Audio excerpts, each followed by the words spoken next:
Hi friends, इस video में आज हम लोग एक्सटर्नल डायरेक्ट प्रोडक्ट को डिस्कस करेंगे। ठीक है। एक्सटर्नल डायरेक्ट प्रोडक्ट क्या होता है वो देखते हैं। ठीक है। नाउ हमारे पास अगर G1 एक ग्रुप है जिसका बाइनरी ऑपरेशन स्टेरिस है एंड G2 एक बाइनरी ग्रुप है जिसका बाइनरी ऑपरेशन है O। ठीक है। अगर हम EDP करें G1 और G2 के बीच में, जिसको हम लोग G1 प्लस में ऐसे साइन और G2 देते हैं या फिर G1 मल्टीप्लाई G2 करते हैं to show external direct product between them. और वो कैसे रिप्रेजेंट होता है? वो रिप्रेजेंट होता है एक सेट का फॉर्म में।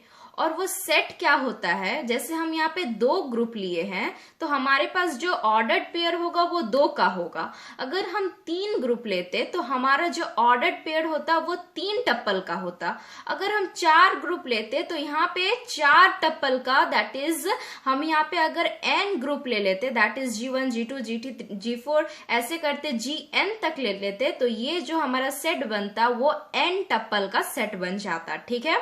नाउ ये कैसा बनता? ये बनता ए बी का फॉर्म में, वेयर जो ए है वो बिलोंग करता है G1 में और बी जो बिलोंग करेगा वो बिलोंग करेगा G2 से। ठीक है।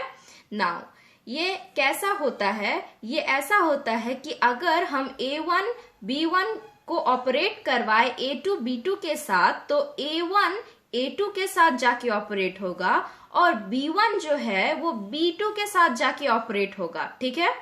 A1 ऑपरेट होगा A2 के साथ और वो G1 का बाइनरी ऑपरेशन दैट इज स्टेरिस को लेके चलेगा और B1 B2 के साथ जाके ऑपरेट होगा और वो G2 का binary operation that is O के साथ चलेगा। ठीक है। दैट इज G1 अपना रंग दिखाएगा, G2 अपना रंग दिखाएगा। पहला वाला G1 के लिए है, दूसरा वाला G2 के लिए है। ठीक है। फॉर एग्जाम्पल इसको कैसे हम लोग करते हैं वो देखते हैं। हमारे पास सपोज Z2 और एक Z3 ग्रुप है।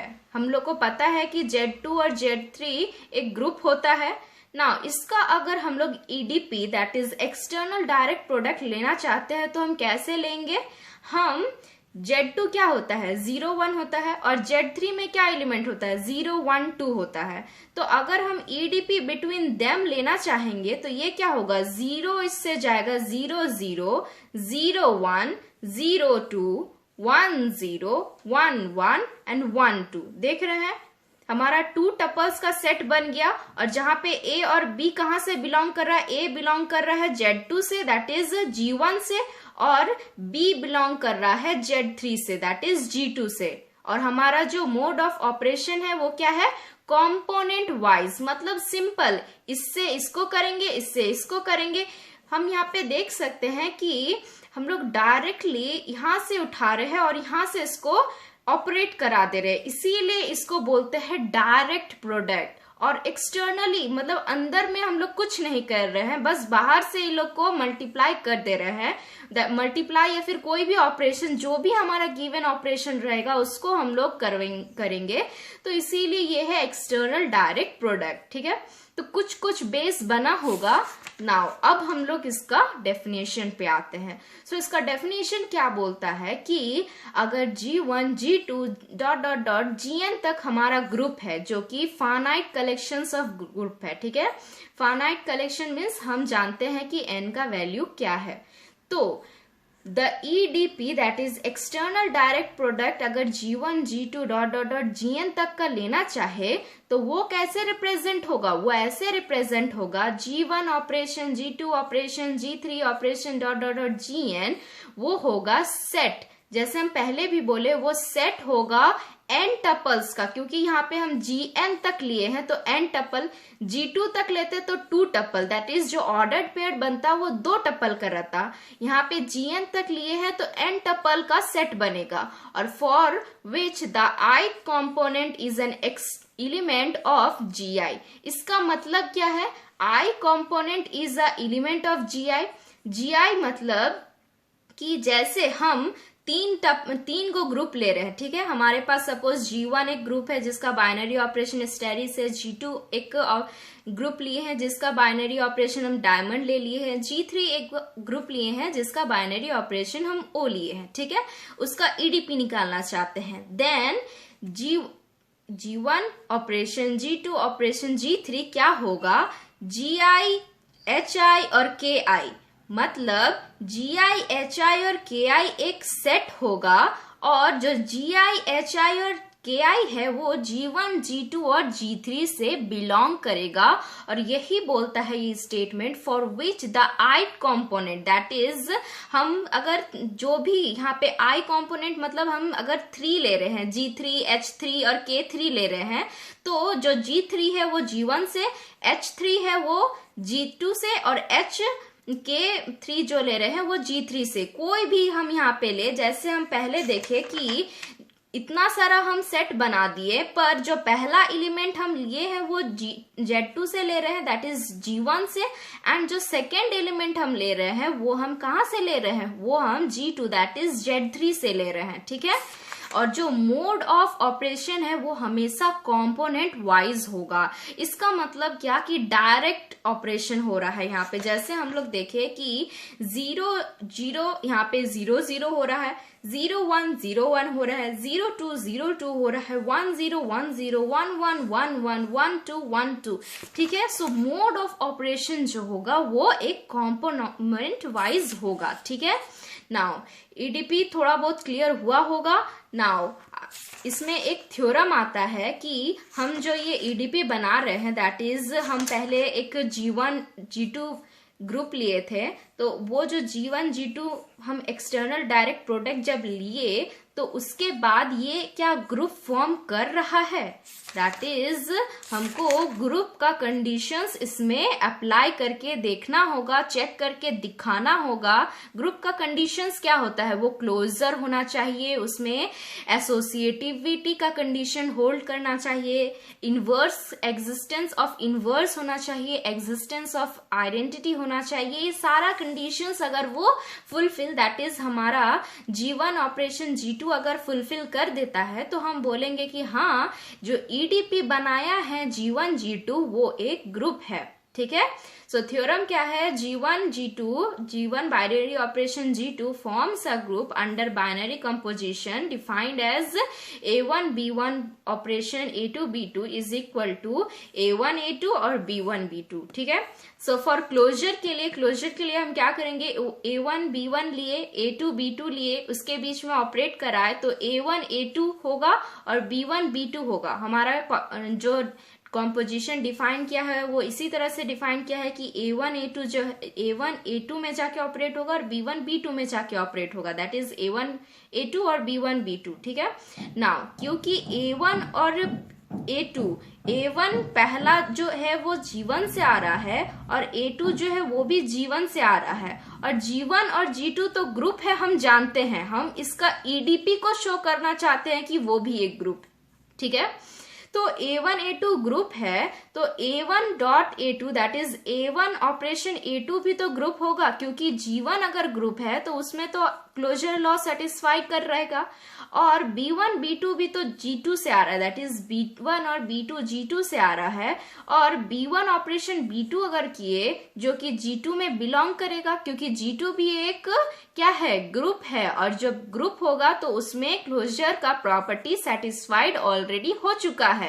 इसका मतलब A1 A2 बिलोंग कर रहा है G1 में और B1 B2 बिलोंग कर रहा है G2 में, तो हम ये कह सकते हैं कि A1 A2 और B1 B2 जो है वो बिलोंग करेगा G1 EDP G2, ठीक है।